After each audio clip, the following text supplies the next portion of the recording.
So now Gareth Bale is worth about 30 million. Fantastic.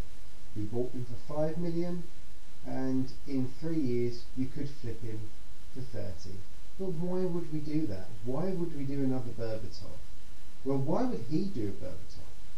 The point is, if we sold Gareth Bale now for 20 to 30 million pounds, who would we get who was as good? And what's the point of selling him? At the end of the day, we're building something for the future. We're building a bigger team. We're not a feeder club anymore. That's what the media needs to understand. The newspapers need to get it into their thick fucking head. Tottenham Hotspur are no longer a feeder club for Manchester United and, well, just Manchester United pretty much, because the only other club we sell to is pretty much Sunderland, and that's just because they're below us, so we sell to them out of, like, not pity, but we sell the players we no longer require. You know, the players that we want to not get rid of, because Steed Malbronk was a fantastic player. I loved him at Tottenham, but you know, you get where I'm going with this. There is no need to sell Gareth Bale at all. I mean, just to suggest that after 2 games he can suddenly go to Manchester United and what, sit on the bench like Berbatov? Because at the end of the day, although he's a fantastic player and he's absolutely amazing and he is Batman after all, but if he goes to Manchester United, the kind of like setup they've got there, that's with Berbatov was Berba God at White Hart Lane, and now he goes to Manchester United and he sits on the bench. Yeah, I mean, hell, even when Wayne Rooney's injured, he doesn't really get a look in. Maybe, you know, he gets a few starts here and there. It's disgraceful. Berbatov, I guarantee, probably wishes he was back at White Hart Lane to witness these new glory days. It is so upsetting to see him languishing in what is just something a team he shouldn't be a part of. Because if you think about Gareth Bale, he came to Tottenham Hotspur in 2007.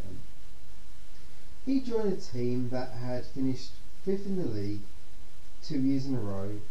We went on to back to middle of the table mediocrity. We struggled again. We then ended up at the bottom of the table until Harry Redknapp came back in. But that was the point. We had done so well under Martin Jol, and then we had a stuttering start to a season. He got the sack. One day Ramos came in and he bought, I mean, hell, he bought Gomez, he bought Bentley, he bought Modric, and I don't care what anyone says about David Bentley. David Bentley's a fantastic player, and at the end of last season, when Lennon was injured and Bentley had to step in, he did a fantastic job. He hasn't got the pace, but he's a playmaker. He is a David Beckham. No pace, lots of skill, and the great ability to put a pass onto the foot of anyone on the pitch. So back to Berbatov. I mean, why would Gareth Bale want to join a team that is in the Champions League when he's already in a team that's in the Champions League? And the point is, when you join Manchester United as Berbatov did, or Teddy Sheringham did,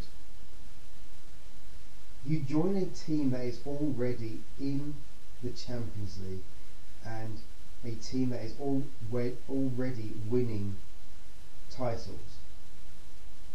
Do you make a real impact, or do you just fall in line and play your part as the team? No. What Harry Redknapp has built is a true team.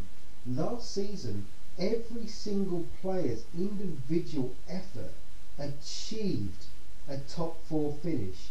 Every single player put their heart into getting us into the Champions League, and they earned it. That's the difference. When you go to Manchester United as a player, you maybe go from being the star player at your club to just basically play in a star team, and you get forgotten about. I don't even think there's a single Manchester United fan out there that has Berba God on the back of his shirt. And that is really upsetting, because while he was at Tottenham, he was an absolute hero.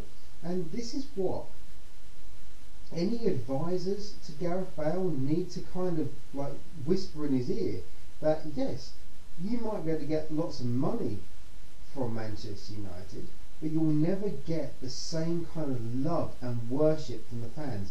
Because with Manchester United, it seems if you have one bad game, then they don't want to know. Berbatov went there, started, and they didn't even let him get into his flow or his stride. Same with Robbie Keane. He went to Liverpool, and no one even, I don't know about the fans. I don't want to actually be harsh against the Liverpool fans, because I believe they truly welcomed Robbie Keane. But Benitez, feeling the pressure maybe just from the shambles that is, the board of Liverpool, obviously not now, but the ex-owners, didn't even let him get a touch of the ball virtually before writing him off. And that's the trouble. When you step up, quote, to the big teams, if you do not succeed in your first 10 minutes on the pitch, you're done for. You're either an absolute star player or a super sub. It's the only way it works, it seems. So Gareth Bale going to Manchester United, I just do not see it, because I don't see how they could better his deal.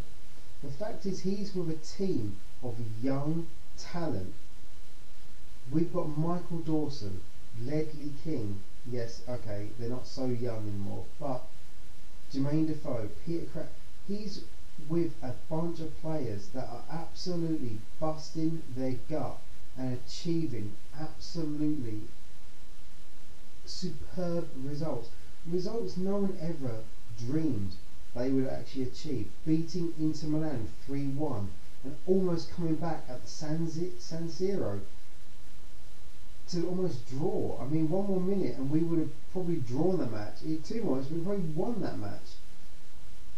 So why would Gareth Bale want to go from being, the hero to just being just a random guy in the lineup?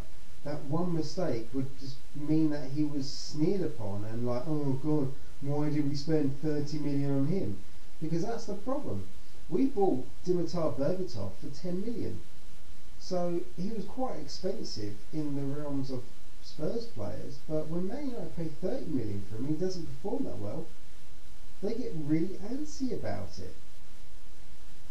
At the end of the day, when new rules come in, which I believe they come in soon, about how clubs have to break even and they have to balance their books and they have to pay players from what they can earn, then we're in a prime position. I mean, as much as I dislike Arsenal, you've got to admit that at the end of the day, Tottenham and Arsenal are about the only solvent clubs in the league. We stick within our means and we are successful. Manchester City are screwed. If a ruling comes in that says you can only pay players and buy players within your income stream, Man City can no longer afford to pay £200,000, £300,000 a week. Or wasn't they trying to offer like Torres or someone? Wasn't John Terry? They were offering him up, 500 grand a week. It's ridiculous. Gareth Bale, fingers crossed, has got some sensible people around him, and has got Harry Redknapp basically keeping him at Tottenham, keeping him grounded, and we can truly offer him anything that he requires. And the fact is, the fans stuck by him, the fans loved him, even when he was almost the jinx on the team. And now, through Harry's man management and the team's progression, and that's the point, team, the word is team, we have brought the best out of him. He has been able to develop any way he wanted, and he wanted to develop to become one of the best players in the world right now.